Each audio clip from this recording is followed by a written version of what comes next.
Yo, yo, yo, it's your boy Mr. B bringing you some maths, and today we're going to talk about angles in parallel lines. So check this out. What we're going to do, we're going to draw two parallel lines. Yeah, two lines that are parallel to each other. How do I know that they're parallel to each other? There we go. I got the arrows telling me that they're parallel. Then I'm going to draw one line going right through both of them. What happens here is now you have 8 different angles with a lot of special properties that you're going to have to memorize for your GCSEs because life is unfair. I don't know why. But also, I'm going to have to add some letters over here. Hope you remember that those letters are the points where each one of them is. So A is the point where that line starts, B is the point where that line starts, C is the intersection between the lines, etc., etc. Cool. Now let's take a look at three letter angle notation because we're going to be using that a lot. Locate angle AFG. Now the way the 3-letter notation works is we're going from left to right. You go start, middle, end. So we're going to go from A to F. There we go. Then we're going to go from F to G. There we go. And that shows us where our angle is. So where is our angle? It's that guy over there. So that is angle AFG. It's really, really simple. You just go from left to right, start, middle, end, and it should be quite obvious where each one is. Let's give a go quickly. Right, locate for me angle DCH. Pause here, come back when you got an answer. It's going to be that guy over there. Next, locate for me angle EFA. Cool. It starts from E, goes to F, then A is going to be that guy over there. Cool. We're going to be using 3-letter notation a lot today, so if you're not sure, you would do a few more practices. But angles in parallel lines. There's going to be a few properties that are special to pairs of angles. So we're going to be dealing with pairs of angles all the time. The first pair that we're going to deal with is that guy and that guy. You see how where the lines cross, they are kind of opposite to each other, but they're touching where the lines cross. When you have that situation, you have what is called vertically opposite angles. So those angles where they're touching each other, but they're opposite where the lines cross, they are vertically opposite. And the special property about them is that they are equal. So whenever you get two angles that are vertically opposite, they're equal. There are 4 pairs of vertically opposite angles. There's that one. Do you want to try to find the other 3? Cool. Those 2. Then those 2. And finally, those 2. Cool. Vertically opposite angles, they are equal. Next, what are we going to do? Now imagine what would happen if you put one line on top of the other. I'll do that again. What would happen if instead of having 2 parallel lines, you have one line on top of the other?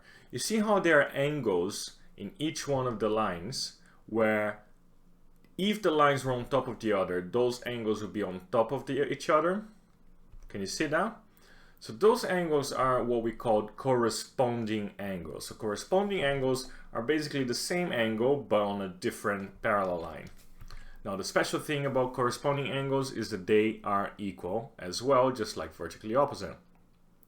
So which are our corresponding angles? So we have those 2, angle BCA and angle EFA.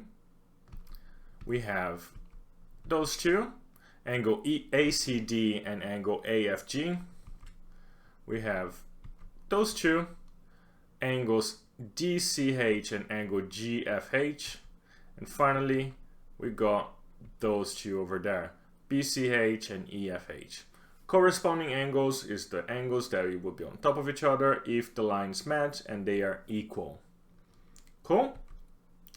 One more. Look what happens now in this situation. Imagine I'm drawing few lines where I'm separating the angles by the angles that are inside the parallel lines, so in between the parallel lines, and they are on the same side. Whenever you have this situation where they're inside the parallel lines, so between the parallel lines, and on the same side, they are what is called co-interior angles. And the property of co-interior angles is that they add up to 180 degrees. Cool?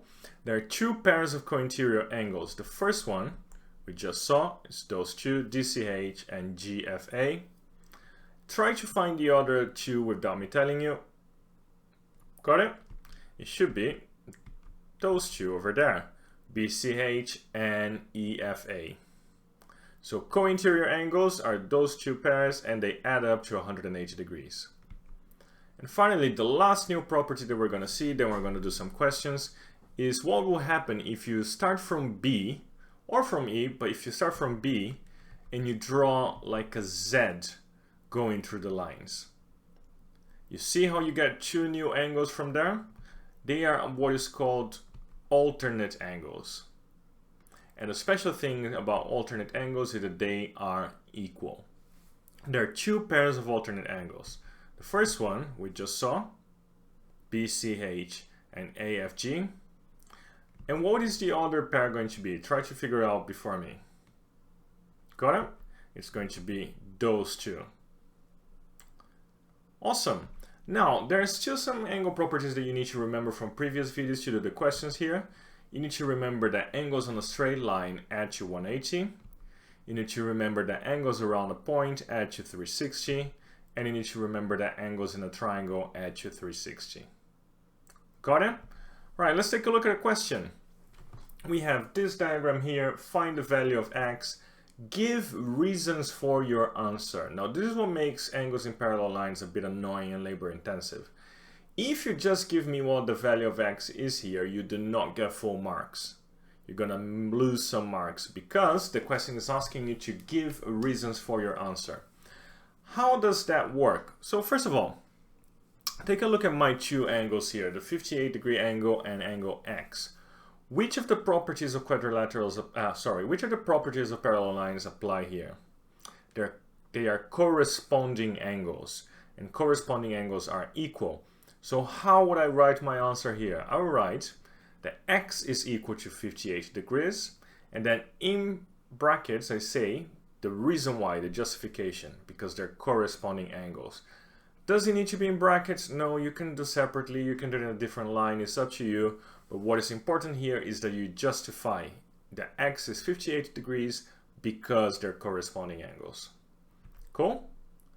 I'll do one more here. Look at those two. You have x and you have 115. So you have angles BCH and you have angle EFA. Find the value of x, give reasons for your answer. So first of all, which properties of angles in parallel lines apply here? They are co-interior. So how is this going to work? Because they're co-interior and they actually add to 180, we need to set up this slightly differently.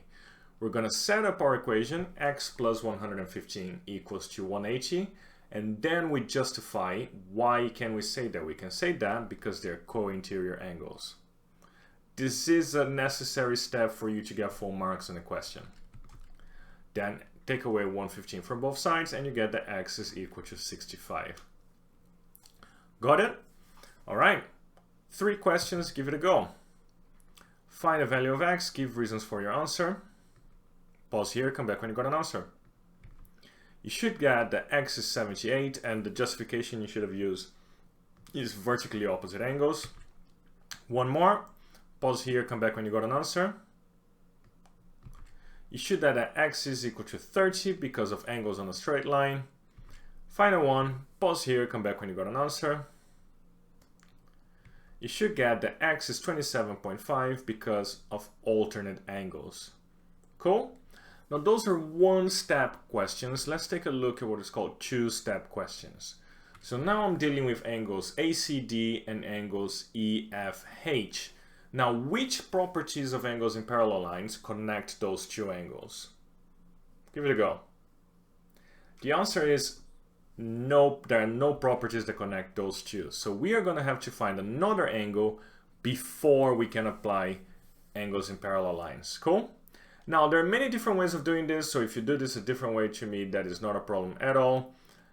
What am I going to do here? First, I'm going to say the angle BCH is equal to 40 degrees. And the reason why it's equal to 40 degrees is they are vertically opposite. Do you need to say vertically opposite? Yes, you do. I'm gonna say this over and over again. If you don't get your justification, you don't get full marks. Cool?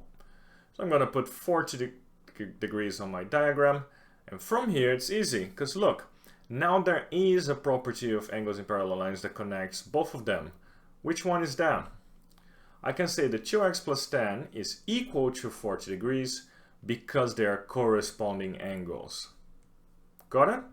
So this gives me, take away tan from both sides, this gives me that 2x is equal to 30, which gives me x equal 15. Now, say that this question is worth 3 marks, and you tell me that x is equal 15 and that's it, no justification. How many marks would you get? You would get 1 mark. You would lose 2 marks for not having the justification. So please just do it. It's easy. I know you don't like writing, but who cares? Cool. All right. Find x, give reasons for your answer. You should get that x is 110. I didn't write the reasons here because, again, there are different ways that you could get that answer, but you should have at least 2 justifications in order to give the x equals 110. New question, pause here, come back when you got an answer. You should get that x is equal to 20, and again, you should have used at least 2 justifications here. Finally, pause here, come back when you got an answer. You should get that x is 108 and there should be 2 justifications on your working out. Cool? Right, that's pretty much it. Let's go to recap time. Now, first of all, recap time, 3-angle letter notation. You start from the first letter, go to the second letter, end at the third letter, and it's always good to see. So DCH is going to be that angle over there. Vertically opposite angles are equal, and one example of those would be those 2 angles. Corresponding angles are equal as well, so those 2 would be an example of corresponding angles. Co-interior angles add up to 180. There are 2 pairs of co-interior angles. One of them is those 2 guys. And alternate angles are equals. Alternate angles are the ones that you get from, if you imagine there's a Z going through your parallel lines, and one example of alternate angles are those 2. And finally, whenever you use an angle property to work a question out, you need to state which one you used. You can use brackets like I do, you can write it on a different line, but you need to write it down. If you don't, you are guaranteed to lose marks. But other than that, angles in parallel lines, no big deal, it's pretty easy. Cool? Hope this video was useful, hope you did all the work in your books. That's it from me, Borges out.